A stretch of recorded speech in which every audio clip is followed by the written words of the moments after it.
All right, so have you ever had a tool that's absolutely perfect for one job, but then for a slightly different job, it just completely fails? Well, that's exactly what we're talking about today with an algorithm called the sliding window. Now, we've seen it hit a wall before, especially when you need an exact count of something. But today, we're going to flip the script. We're going to look at a classic problem where this exact same technique isn't just a decent choice, it's the perfect one. Let's get into it. So, what's the deal? How can one algorithm have such a split personality? Well, it all boils down to the kind of problem you're trying to solve. On one hand, you've got problems like exact counts, where the sliding window just falls apart. But on the other, you've got problems with a condition like at most k, and suddenly it works beautifully.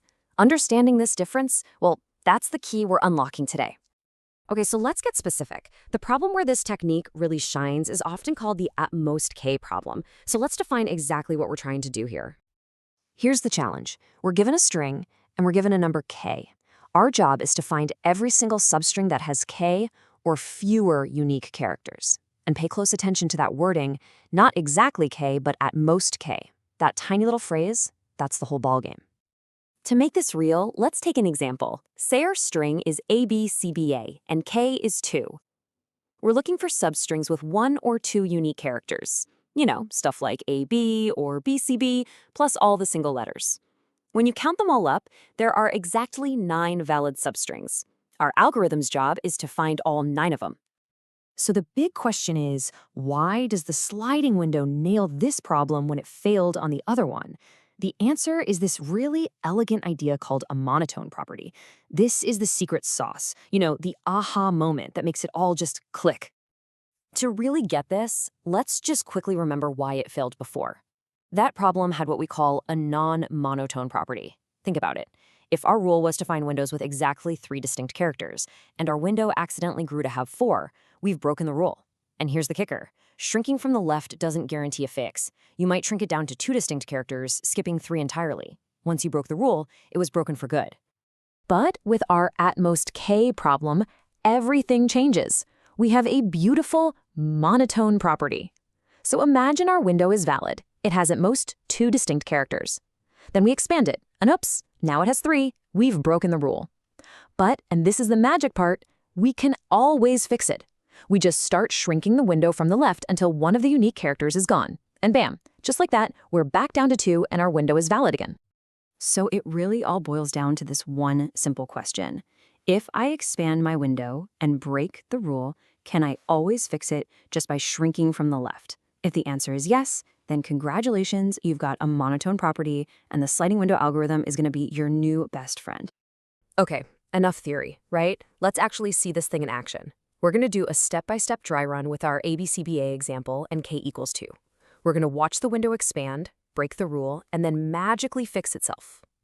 Okay, here we go. We start at the very beginning. The window is just the letter A. That's 1 distinct character, so we're good. Now we expand to the right. The window becomes AB. That's 2 distinct characters. Our limit is 2, so we're still totally valid. So far, so good? And here's a cool part. At this point, with our window just being AB, we've actually found 3 valid substrings. The A by itself, the B by itself, and the combined AB. So our total count is already 3. See, we add to our count every single time the window is in a valid state. Now, let's see what happens when we expand it again. The right pointer moves one more time and it grabs the C. Our window is now ABC. And wait a minute. We have 3 distinct characters, A, B, and C. That violates our at most 2 rule. The alarm bells are ringing. It is time to shrink the window. So what do? We shrink from the left. The left pointer slides forward, kicking out the A.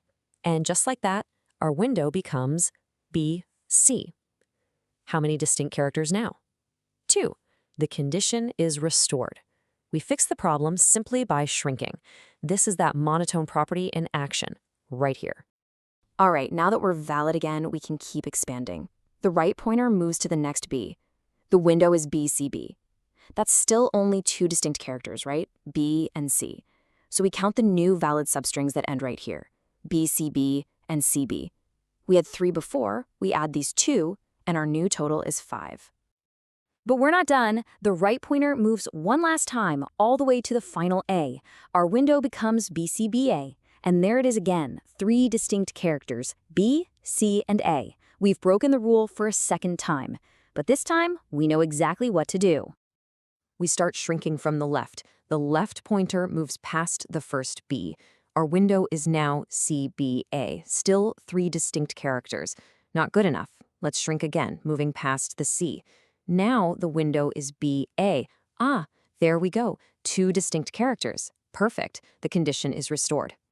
Now that our window is valid again as bay, we do our final count. The new substrings are bay and A. We add those 2 to our running total, and we get our final answer, 9, which, if you remember, is the exact number we were looking for from the start.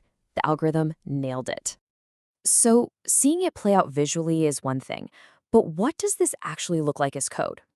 Let's take that expand and shrink dance we just did and turn it into a working algorithm. This is the last piece of the puzzle. The code itself mirrors exactly what we just walked through. You've got your left and right pointers that define the window, and the whole logic is really just 2 loops. An outer loop that's always expanding the window to the right, and a little inner loop that only kicks in to shrink the window from the left whenever we break our rule. This structure, this is the heart of the sliding window. You can really think of it as a 4-step rhythm. Step 1, expand. The right pointer moves, making the window bigger. Step 2, check. Is our condition still okay? Step 3, shrink. If we broke the rule, the left pointer moves in to fix it. And finally, step 4, count. Once we're sure the window is valid, we add to our answer. Expand, check, shrink, count. Over and over. That's the whole process. Now let's zoom in on that counting step, because there's a really slick trick here. A single line of code, ants equals right minus left plus 1, does all the heavy lifting. So how does it work? Well, once our window from left to right is valid, this simple bit of math, which is just the length of the window, instantly tells us how many new valid substrings end at our current right spot. It's an incredibly efficient shortcut. Okay, so after all that, after seeing it fail and seeing it succeed, what's the big takeaway?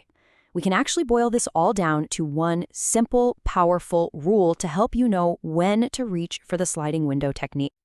Here it is. This is the one question you should always ask yourself.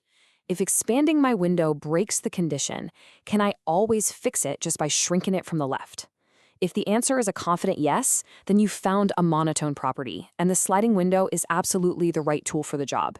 You don't need fancier, more complex tools because the problem can be fixed locally, just by looking at the window itself. And that brings us to a final thought. Now that you have this mental model, this idea of shrinking to fix, start looking for it everywhere.